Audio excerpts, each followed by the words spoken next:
Welcome back to trade report video. ఈ రోజు date 22nd of March. So basically మనకి morning Nifty 50లో ఒక Fibonacci setup అయితే form అవుతుందో చూడొచ్చు. బట్ నేను మీకు ఆల్రెడీ చాలా సార్లు చెప్పింది, మళ్ళీ చెప్తున్నాను.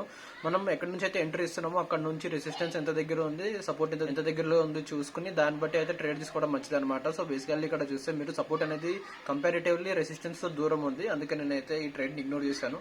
తర్వాత కూడా మార్కెట్ అనేది పైకి వెళ్ళింది. But as an option buyer మీకు తెలియాల్సింది ఏంటంటే మార్కెట్ అనేది ఇక్కడ నుంచి వెళ్తే ఇది చాలా గుడ్ ట్రేడ్.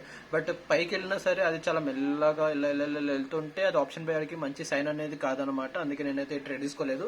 మీరు అది ఆ మూమెంట్ అని చూసారంటే మార్కెట్ అనేది ఒక ప్యారలల్ ఛానల్లో పైకి అయితే వెళ్ళింది.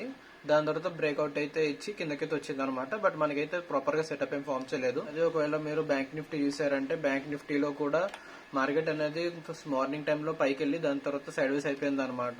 చూసారు కదా, సైడ్ వేస్ అయిపోయింది. సో ఇలాంటి మార్కెట్ లో సెల్లర్స్ ఎక్కువగా మనీ చేయగలరు బయర్స్ కన్నా. సో బయర్స్ అనే వాళ్ళు కొంచెం కామ్గా కూర్చోవడం మంచిది అనమాట.